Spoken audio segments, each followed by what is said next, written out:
You say you want a revolution? Then let's talk about the Magna Carta of humanity with Os Guinness on Steve Brown, etc. He's an old white guy, an author, broadcaster, and seminary professor who's sick of religion. And he's brought friends. Please welcome Steve Brown, etc. And we're so glad you're here, and you're going to be glad too. As I say and mean, you always have a place at our table.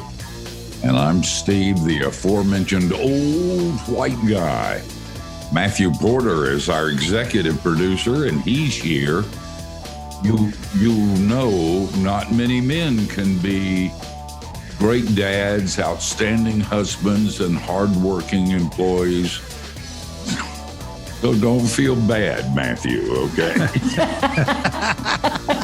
And for those of you who are watching or listening, don't jump on me. Matthew wrote that line. Our producer, Jinx, is in his little glass booth, and despite his hair and the accent, he's not a hippie from Mississippi. No. But close. Close. And our Redneck from video Mississippi. director, John Myers, is in his tech bunker. Later this month, there's something called Take Your Kids to Work. John calls that Thursday.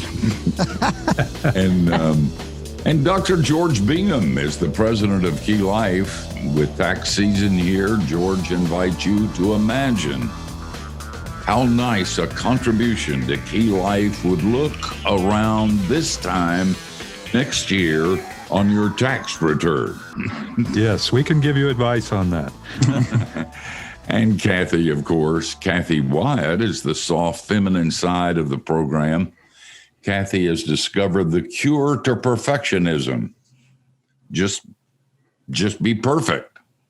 Wow. That's it. That works. Matthew? I guess that's it. Hey, that's it. That's the joke. Just Matthew, we have to talk about that later, I And guess. Kathy gets to write her own jokes from now on. raising good the at it. expectations. You guys, one of our favorite guests is here, Os Guinness. He's one of my heroes. He's an author and social critic. He completed his undergraduate work at the University of London, Doctor of Philosophy, Oxford. He's spoken all over the world, major universities and political and business conferences. He's written a book, and we don't have a copy. We had to get the online copy, and I've been reading it this morning. But this is maybe the most important. I've read probably all of Os Guinness's books and have benefited greatly by all of it. Great scholarship, erudite, deep, profound. But this book is maybe the most important book he's ever written. It's called The Magna Carta of Humanity, Zionized Revolutionary Faith and the Future of Freedom. Oz, thanks for being with us. Steve, it's always a privilege and always fun. It is fun, but you got to know that this book is different than most of the books you've written. This is very serious, very scary, and very revealing. And I think maybe you were created to write the other books, of course, and to be where you've been and to do what you've done. But this may be the real reason you were created. Well, It is a scary book in many ways. How do you feel about this? Do you feel this is different for you? well, it's the third of my books on American freedom, but it's the attempt to get close to the heart of the crisis But not just that, because we've got to be constructive today. So I'm trying to be positive. So I call the Sinai Revolution the once and future key to American freedom, because to understand it, you have to really understand the American past, but it's also the way forward. So yes, this one means a lot to me, and I've put everything into it. Listen, I believe this is I think it's important to get this book into the hands of as many people who'll get it. It's not easy going all the time. Oz is a scholar, and he tries to be popular, but it's hard to stop being the scholar that he is. So you can't read it the way you would the funny pages. You got to dig in, and you got to think, and you'll think of things that you haven't thought about before. All of a sudden, what you're viewing on your television screen, what you're hearing in the news, what you hear from your friends will come together, and you'll understand what's going on and the stake of what's going on. And I will several times, but let me repeat the title. Look for it. Is it out yet, Oz? No, it's been delayed because of the COVID. It should have been out. So it should be coming out in the next week or two. Well, listen, look for it wherever you get good books. It's called The Magna Carta of Humanity, Sinai's Revolutionary Faith and the Future of Freedom. Oz, we're in trouble, aren't we? The Republic is certainly in trouble. And that's the sad thing, that Americans, without almost understanding it, are squandering their great tradition of freedom, which comes, of course, through the Reformation from the Old Testament, the Hebrew Scriptures. Because, take Niebuhr's idea that there are two bookends of history: authoritarianism, order, no freedom, and on the other hand, anarchy, which is all freedom, no order. And the way of Abraham, the way of the Lord through Abraham, and then Exodus, and then the New Testament, is a way of ordered freedom. It is so rare and so rich that to squander it, as Americans are doing, is an unbelievable tragedy. I start out being a cynic and a pessimist. It's just my nature. You didn't help much with this book, frankly. I feel like sometimes we're drowning in this. And, cliches almost always in the public eye and the public mind win over rationality and thought and understanding. And it seems to me that the French Revolution, the cliches that we're using today that come from there and the other sources that you talk about in that book are dangerous, but very, very attractive. Just yesterday, we read how major industry across America has come together in a phone conversation to buy into these kinds of ideas. And you get the feeling when you look at the media and you read the newspapers that nobody holds the views that Christians, thoughtful Christians, hold. And not only that, those views are getting into the church. In some places profoundly. And I hope that by the end of this broadcast, you'll make me feel a little bit better about our culture and some things that we can do to make a difference. Well, Steve, I'm not a pessimist. You will, won't you? I was asked on a Zoom yesterday how I could be realistic and yet always hopeful. And I think that's our responsibility as followers of Jesus, because we look reality in the white of the eye. And there's no question, this is a grave moment for the Republic. And yet, all the deepest questions there's no answer to outside of the Scriptures and outside of the gospel. So if we get our fellow believers to explore these questions, they assume things like human worth, freedom, justice, and all sorts of words, truth. In other words, on all of these issues, we have the answers. And the gospel isn't just good news in some cliche-ridden way. It is the best news ever and thoroughly relevant to the crisis of where we are today. So I think we've got to get our fellow Christians off the back foot and with a confidence in the scriptures to move out and address the big questions. You know, it's getting to be in our culture that they have taken what, in fact, is a lot of Christians, and they've silenced us because we're afraid to speak out and to speak this truth. We're coming up to the end of this segment, so we won't be able to get into it till we come back. We do have to make a buck and pay for this, so we're going to back out for a little bit. But when we get back, I want us to pursue the courage that we're called to have in this kind of culture, and what it means to lose one's friends, to no longer be a part of the cool kids, to be on the outside looking in.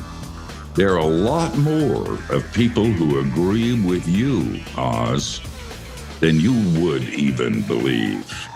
So you got to listen to what Dr. Guinness says. This is important, and the book is important. The Magna Carta of Humanity, Sinai's revolutionary faith, and the future of freedom. Don't you go anywhere. Like Jesus, we're coming back.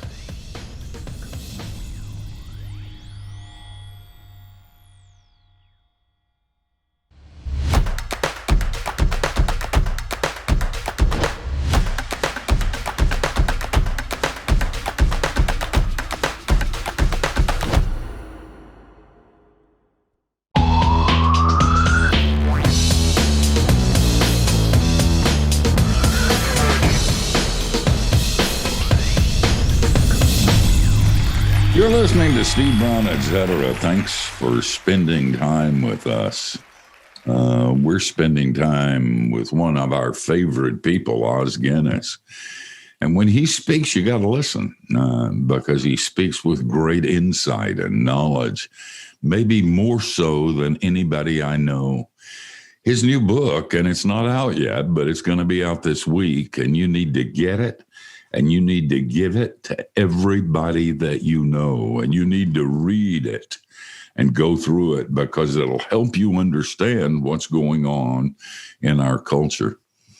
Oz, before the break, I suggested that you could give us some hope. What are we going to do? And I know you're going to do that because you're as much an optimist as I am a pessimist. I'm suicidal. I'm trusting you before the end of this program that you will save me from jumping off a bridge somewhere. But first, it would probably be a good thing if you gave us kind of an overview of the book so that people will get an idea of some of the directions you're going in. Well, Steve, it's no secret that the American Republic is deeply divided. But why? Many people say the social media or the clash between the coastals and the heartlanders or the nationalists and the globalists, things like that. I would argue the deepest division is between those who understand America and freedom from the perspective of the American Revolution, which was rooted in Scripture, and those who understand American freedom from the perspective of the French Revolution, which was anti-religious and anti-Christian in a very profound way. Now, if you look at the French Revolution, all sorts of lava flows have come down from it. The most obvious is communism, and we're not talking about that. We're talking about what's called cultural Marxism. 1920s Antonio Gramsci, then later Herbert Marcuse and the Frankfurt School. But a very key moment was the late 60s when they called for a long march through the institutions. In other words, they're not going to win in the streets. They'd have to win the high schools, colleges, universities, the press and the media, Hollywood and entertainment, and then sweep round and you win the culture. So we look at things today like speech codes and cancel culture, but they're just the outcome. Many people have not understood the ideas. And the tragedy today, unlike the 1850s, which are equally divided, there's no Lincoln. There's no one calling America back to what he called the better angel of the American nature, or the Declaration of Independence. So President Biden talks about restoring the soul of America, and President Trump used to talk about make America great again. Neither of them talk about what made America great in the first place. And certainly for those of us who are Christians, that's the key. And the rest of the book is on the contribution of the Torah, the first 5 books of the Old Testament, to American freedom. Matthew. Yeah, it's interesting that you cite kind of the French Revolution, because it feels like there's are echoes of that as far as just the passion and the mob mentality and the tendency towards violence. Do you see are you seeing echoes of that in current events? Oh, absolutely. For cultural Marxism and for postmodernism, God is dead, truth is dead, all that's left is power. And everything is reduced to a matter of power. And of course, that's the huge difference from the Bible and from the gospel. And so you see today, you take something like George Floyd, that tragedy playing out in front of our eyes now with the trial. We both agree, the radical left and Christians, that there is injustice and there must be justice. The difference comes in how we address it. For the radical left, there's only power, and you analyze speech and so on to look for the victims and the oppressors, but eventually it's only a conflict of one power against another power, and there's no final answer. And you can see that the left is mercilessness, whereas the gospel, you address truth to power and call for repentance and confession and forgiveness and reconciliation and so on. Each of those are a single word. Unpack them and you see how incredibly relevant they are, not just spiritually, but socially and politically. Oz, when you use the term or when you talk about the subject of revolutions, that's not just an academic term for you, is it? I mean, you've seen one firsthand, right? I was a 7-year-old. I was 7 at the time of the Chinese Revolution. And many years later, when I was at Oxford, I became friends with Isaiah Berlin because we both discovered he had been a 7-year-old in the Russian Revolution, and I was a 7-year-old in the Chinese Revolution. But think, Kathy, the notion of revolution actually goes back to the Bible. The first 2 great modern revolutions, the English, which failed, and the American, which succeeded, both came out of a reformational view. And as the Jews put it, God creates order, sin introduces disorder. So to reorder the world, God turns it upside down. But turning the world upside down from his perspective is actually turning it the right way up. So revolution is relative. Obviously, a biblical revolution is entirely different, say, from the left-wing revolutions of the French and the Russian and the Chinese. But revolution is actually rooted in Scripture. You think of Acts 17, the agitators attack Paul for, quote, turning the world upside down. But of course, the gospel is turning it the right way up, as it should be. And Christians, properly understood, should be working for freedom and justice and human dignity to restore the world. Of course, it'll only be fully restored when the Messiah returns. But the Christian faith, properly understood, is revolutionary. And I don't mean that as a cliche or a quick claim. Yeah. Wow. Sure. Dr. Guinness, and it's like there's so much in your book. One thing comes to mind that it seems like in the 2, basically to simplify it, the 2 different positions, that we're talking about two different types of revolution, branches of it. And we're getting up to the break, so this will have to come on the other side. But it seems almost like there isn't just an honest coming together and discussing which perspective is better and, for which reasons and so forth. But so many of the actions seem to be more like a distraction. Take the George Floyd incident, that it ends up being just an opportunity to divert attention. I'd be interested in how you bring it back to kind of an honest discussion. Is that possible? Us will do that on the other side of the break. In the industry, that's called a teaser.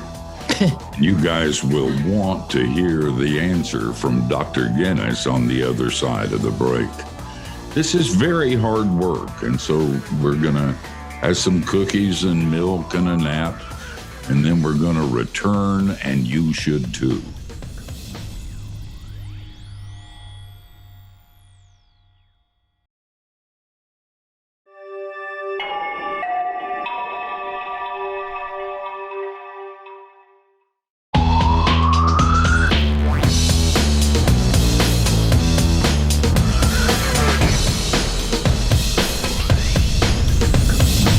Hey, you're listening to Steve Brown, etc., and we're so glad you're here. You always have a place at our table. We're hanging out with author, speaker, scholar, social critic, Dr. Os Guinness. By the way, you can keep up with Oz on Facebook and Twitter at OS Oz Guinness. And you ought to do that. And you need to get this book. It's one of the most important books written in the last 50 years, maybe the most important for Christian. It's not out yet, but it's going to be out this week or next week. It's called The Magna Carta of Humanity, Sinai's Revolutionary Faith and the Future of Freedom. Dr. Guinness, before the break, and we kind of ran out of time even for the question, but I was talking about that it seems like the discussion gets diverted onto kind of side issues. You have the riots, the cancel culture, the accusations of racism and so forth, and talking about how we can kind of get to the point of being able to discuss the issues. And in particular, is there a role for the church? I mean, especially in more recent times, there's been such a sort of a tendency for churches to feel like they need to stay out of politics and stay out of these kind of discussions. Is there a role for the church in all this discussion? I think there's an incredible role for the church because we're called to be salt and light. And here in America, every citizen, we the people, have a collective responsibility for the republic, which is an idea, of course, going back to the notion of covenant. So every Christian in this country is responsible to the Lord, but responsible in terms of citizenship too. Now, I think we've got to drive the discussion out. You remember our Lord says, by their fruit you know them, not the seed, the fruit. Or you think of Elijah and the prophets on Mount Carmel. He doesn't say, come back to God. He says, if Baal is God, follow Baal. Because he knows they can't. Baal isn't God. And we've got to show people today, they've got to choose. They can't sit on the fence. You think of the Apostle Paul to the Galatians. Who's bewitched you? You're following another gospel. And what I'm saying to Americans as an admirer of this country, as a European, who's bewitched you? You're following another revolution. But you've got to choose between them because one revolution leads this way, the other revolution leads that way. And you've got to follow them out to the end and see where they lead to. And the radical left, cultural Marxism, neo-Marxism, call it what you like, it is disastrous for humanity, disastrous for freedom, and disastrous for the church. And nothing has made me more sad, sometimes angry, to see, say, pastors who have drunk the Kool-Aid without realizing where their ideas have come from. That is scary. Jinx? Well, I'm going to tie in a couple of things I've been researching and reading on in the past. For the people listening, they may hear this Englishman telling America how they're messing up, and it's obvious you've deeply studied way more than just that. But I've been reading articles and commentations from other communist countries, and they're like, America, what are y'all doing? You do not want what you think you want, and I just wanted you to speak a little to that front of, and you're stateside now, so you're over here with us too, seeing the whole thing from the inside out. But what do you think of should we really be listening to some of these other people from the outside telling us you do not want to go down this path? Who've been there and done that? Absolutely. As Kathy said, I was in China as a boy, or I've often been to Eastern Europe or to Russia. These parts of the world, they know the alternative. So the folly of Americans not first recognizing the distinctiveness of I'm English. The English Revolution failed. It's what's called the lost cause. The American Revolution succeeded. What was the lost cause in England became the winning cause in New England, then wider. So if Americans don't understand the genius of their freedom, it's not perfect, but if they don't understand the genius of it and what you're in danger of squandering in a single generation, it is absolutely extraordinary before history and before the Lord. So many people, it's just ignorance. A whole generation, once civic education was thrown out of the public schools, a whole generation's been brought up in things like Howard Zinn, and more recently the 1619 Project. So you've got young Americans who don't understand America. Of course, they don't read history very much, and many of them don't read books very much. And so the net effect is a cultural dementia about the genius of America. And I, as a foreigner, say, wake up while there's still time. I hear a comment that sticks and rings hard with me. It says, do not confuse freedom with comfort. Oh, absolutely. And mercifully, the coronavirus has tackled that. Comfort and convenience have been upended. And we got to think about a lot of things much more deeply. Well, guys, this is good stuff, and you don't want to, and we're just scratching the surface. Trust me on this. The book is the Magna Carta of Humanity, Ionized Revolutionary Faith, The Future of Freedom.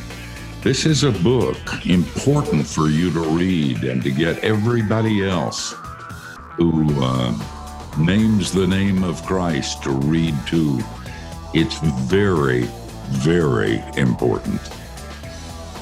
We're going to back out, going to rest up, prepare ourselves to come at it again on the other side of the break. Don't go anywhere.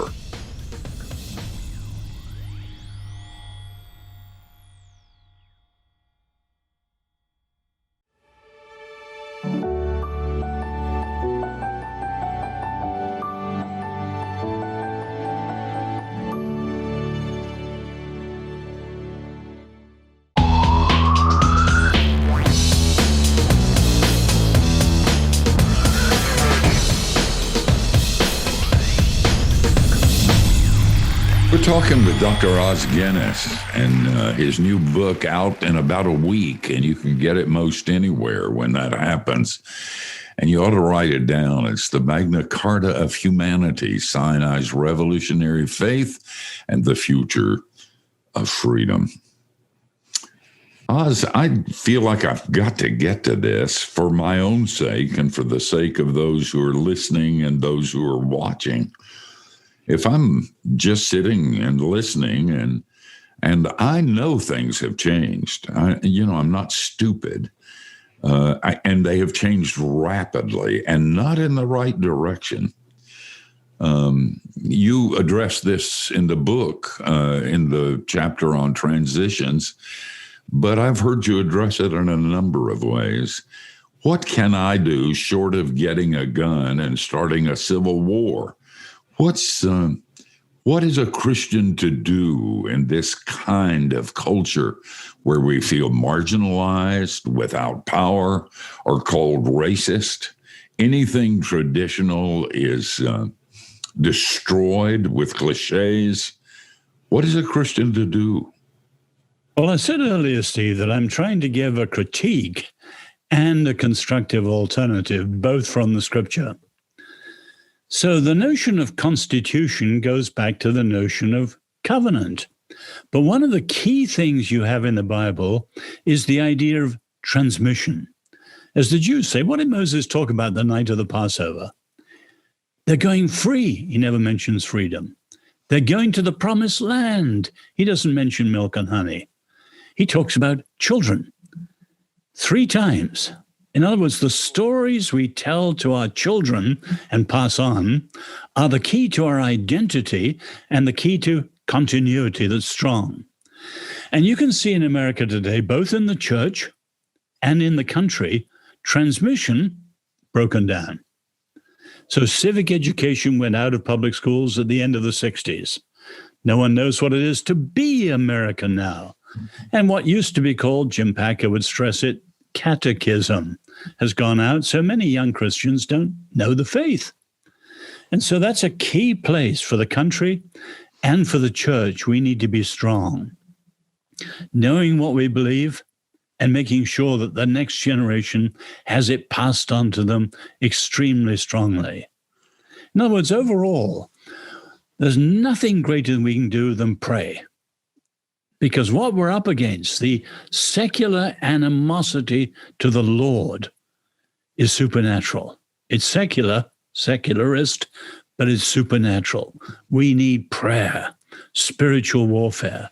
But we need people who know their faith, who understand America, and so they can intelligently engage with what's going on. And we need apologetics, people who know how to push people out, politically as well as philosophically, and so on. We need all these things, but one of the big things to rethink through is transmission. And of course, in the Bible, as you know, the Lord keeps his word. Humans don't. We don't keep our promises. So covenants, constitutions, always break down. So they need to be restored, and we're in a time where we need a renewal. I've suggested that America on July the 4th needs a national rededication on the mall. Oh, man. You're going to get most of the press to support that? One of the real problems is that the means of transmission, not within the church, and parents have an awesome responsibility, but the means of transition so that we can speak truth have pretty much been truncated in our culture. Absolutely. But Steve, as you know, take say the sexual revolution. One of the architects is the Marquis de Sade, and it goes right back to the same place in Paris that the political revolution came from. That's another question. But one of the architects later was Wilhelm Reich. And he's absolutely candid. The sexual revolution will never win until they overcome 2 enemies. Parents. That's why you want sex education at 3 and 4 to rule out the role of parents, and the church. Now we've got to understand, and people who are caving in, Nietzsche was right here. You've got to know the genealogy of ideas, the ancestry, the family tree, and then we know what we're up against. And many Christians are naive. They deal with everything ad hoc. What's in today's paper or yesterday's television program, whatever, not knowing where these ideas come from. And that's where we've got to pray and counter them. I know of no better place to understand this sort of thing than reading your book. I get in pieces this because, I travel with ideas. That's what I do for a living, mostly, hopefully, God's ideas. But this book brought it together in a way that was different for me, in a way that allowed me to see and go, oh, yes, this is what's happening, and this is what needs to be done. I tell you, the place, I say I'm a cynic. I mean by that realist. I am a pessimist, and you're an optimist. But the one place where I have hope, and it's not a bad place, is in the sovereignty of God. And a part of our prayer is that there be an awakening when things have gotten the darkest both in Europe and here, when we really felt there was no hope. God sometimes, and in crazy, surprising ways, began to bring awakening from unexpected sources. And I'm praying, and I do it regularly, that God will do it again. Yeah. Just do it again. You know, I think that one of the greatest things of the pandemic is more people praying because the crisis is so urgent. You know, you mentioned Whitefield in the break and how that first awakening contributed to the earlier American Revolution. My great-grandfather, at the age of 23, was the lead preacher in the Irish revival of 1859. And we have newspaper accounts. No microphone. He'd stand on the top of a carriage and you had 20, 30,000 people and the Spirit would fall as the word was preached. And Ireland was not divided in those days, of course, but the reports show there was only one crime in the whole of the north of Ireland in the year after the revival. It was so profound ethically. We need revival again. Wow. Oz, I hate this. I wish this were 3 or 4 hours. Trust me, we have only just touched the surface of this book. It's a profound book. Steve, Magna Carta of Humanity. I just double checked on Amazon, and you can pre-order the book now. So if anybody wants to go ahead and pre-order it, you can do it. You get 3 free cents for having been on with us, and you're way behind, so take all you can get. You're a delight. Don't you ever back off, and don't you ever shilly-shally. Oh, it's a privilege to be with you, Steve. Hey, guys, we're going to come back in just a minute and tell you who we're going to do it unto next week. But again, be sure and get this book. Trust me on this, it's really, really important. The Magna Carta of Humanity by Dr. Os Guinness. Don't go away. We promise to come back.